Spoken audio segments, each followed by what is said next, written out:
China, tila ba isang batang iyakin at nagmamaktol na inagawa ng pagkain dahil sa naganap na trilateral meeting na naganap sa Washington DC na pinangungunahan ng US, Japan at Pilipinas. Ang tanong, bakit ba tila mukha silang apektado sa nagaganap na pagpupulong doon? Mukhang may kinakatakutan ata ang China na maganap pagkatapos ng pagpupulong ng tatlong bansa. Bunga ba ito ng kanilang mga agresibo at mapanglamang sa mga maliliit na bansa tulad ng Pilipinas? Nasabi nga ng ilan na mukhang natatakot na ang China sa ginawa nilang sariling multo. Binatikos ng Beijing noong Biyernes ang United States, Japan at Pilipinas, at ipinagtanggol ang mga aksyon nito sa South China Sea bilang lawful, matapos mag-host ng trilateral meeting sa Washington si US President Joe Biden.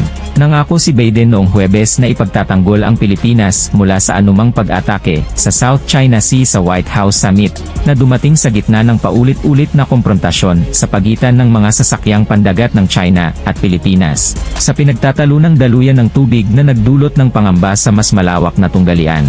As I said before, any attack on Philippine aircraft, vessels, or armed forces in the South China Sea would invoke our Mutual Defense Treaty. Ang magkasanib na pahayag na inilabas ng mga pinuno ng trayong mga bansa, ay nagpahayag ng seryosong pag-aalala sa mga aksyon ng Beijing sa South China Sea, na binatikos ang pag-uugali nito bilang mapanganib at agresibo. Inaangkin ng Beijing ang halos kabuuan ng South China Sea, na isinantabi ang mga nakikipagkumpetensyang pag-angkin mula sa ilang mga bansa sa Southeast Asia kabilang ang Pilipinas.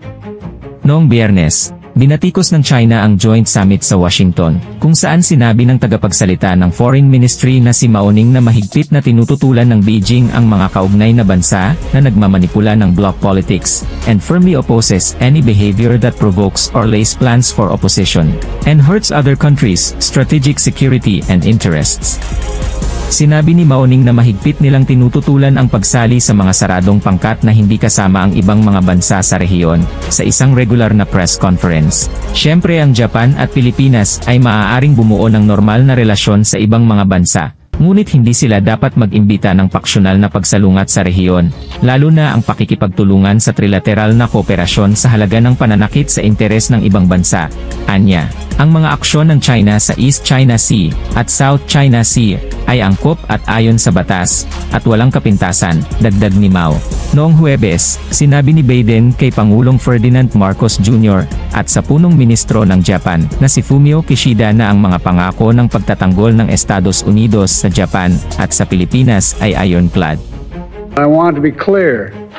The United States defense commitments to Japan and to the Philippines are ironclad. They're ironclad.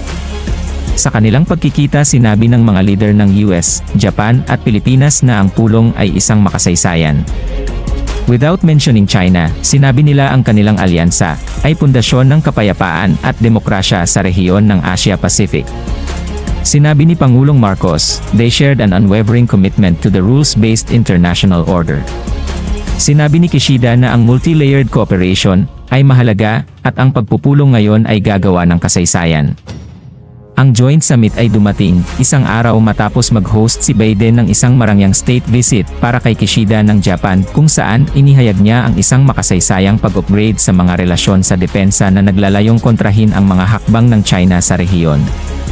Ang Estados Unidos, Japan at Pilipinas ay inaasahang mag-anunsyo ng mga bagong joint naval exercises, kasama ang Australia, katulad ng mga drills na ginawa nila sa rehiyon noong weekend, sabi ng mga opisyal. Nakatakda rin silang maglabas ng mga bagong hakbang sa pakikipagtulungan sa ekonomiya. Ang Estados Unidos ay may Mutual Defense Pact sa Manila, ngunit may mga pangamba na maaari itong malagay sa pagsubok na ang mga tensyon ay nagiging partikular na talamak sa paligid ng Second Thomas Shoal, isang malayong bahura sa Spratly Islands. Ang Japan at Pilipinas ang pinakabagong mga kaalyado ng Asia-Pacific na hino-host ni Biden, na sinamahan ni Kishida at South Korean President Yoon Suk-yeol sa Camp David noong Agosto. Ngunit kumilos din si Biden upang pamahalaan ang mga tensyon sa China, na tumagal ng 2 oras na tawag sa telepono kay Pangulong Xi Jinping noong nakaraang linggo kasunod ng isang harapang pagpupulong sa San Francisco noong Nobyembre. Noong Miyerkules, sinabi ni Biden na ang pangunahing pag-upgrade sa ugnayan ng depensa sa Japan ay purely defensive at hindi naglalayon sa alinmang bansa o isang banta sa rehiyon.